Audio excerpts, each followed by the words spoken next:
Hello there, code monkeys and fellow VEDSies. Jethro recently made a video on hidden talents, and so I figured I would go ahead and respond to that and show you some of mine. I have several hand-related talents. For instance, I can bend my ring fingers the wrong way. I also have like 90-degree angle hitchhiker thumbs, so I can bend my thumbs really far back. If I tighten this joint up right here, this one goes really limp, and it feels like there's just nothing but bones and loose rubber there. It's really weird, but it's kind of cool. I can also do this with one side of my mouth.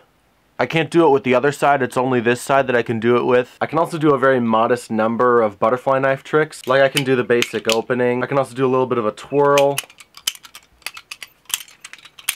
This one is actually not ideal for doing tricks with because the handles are actually quite heavy. So I want to get a trainer that's more properly weighted for twirling. Another thing is my calf muscle. I can actually make it pop out really far. So I can do that if you see that line that pops out right there. And then I've got like this one right here. The only part of my body that possesses muscle definition, by the way. But by far my biggest talent is voices. I can do a lot of different voices. I'll start off with some of the ones I'm not quite as good at. Tell me, what would I get if I added powdered root of asphodel to an infusion of wormwood? Alan Rickman needs a little bit of work. Dobby is another one that needs a little bit of work. My Sir Ian McKellen needs a little bit of work. I am Gandalf the White. Of course, there's former President Bill Clinton. Pretty much everyone can do an Arnold Schwarzenegger of some kind. I can do a decent thorough Ravenscroft, and if you're not exactly sure who that is, you should know him by this song. You're a mean one, Mr. Grinch. Morgan Freeman is another one of those that I've been working on. It's not quite perfect yet, but that's alright. I've also been working on my Stan Lee impression. Excelsior! And the Swedish surfer in the snurgy dorngy boogie doo. Peter Griffin is another one of those that I've been known to do from time to time. As well as Quagmire.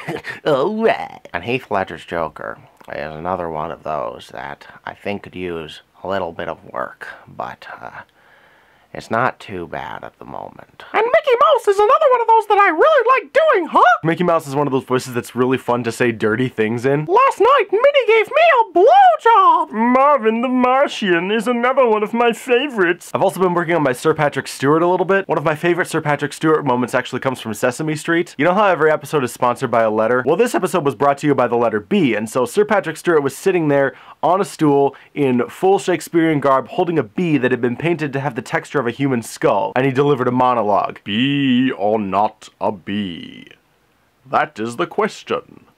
Whether 'tis the second letter of the alphabet, or some other merry letter. So that's a really fun one to do. But now I'll share with you the ones that I think are my best impressions. Worf from Star Trek isn't too bad. I am a Klingon. And Christopher Walken is another one of those that I think just about everybody can do to a certain degree. But I like to think that my Christopher Walken is a little bit better than the average person. Stupid fat Herbert, you ruined it! But probably my most accurate impression would have to be the following. I can do Tristan Taylor from Yu-Gi-Oh! Abridged. This is the one that gets the most laughs at parties. So those are my hidden talents. What are yours? Let us know. And until next time, code monkeys and fellow VEDSies, I will see you later.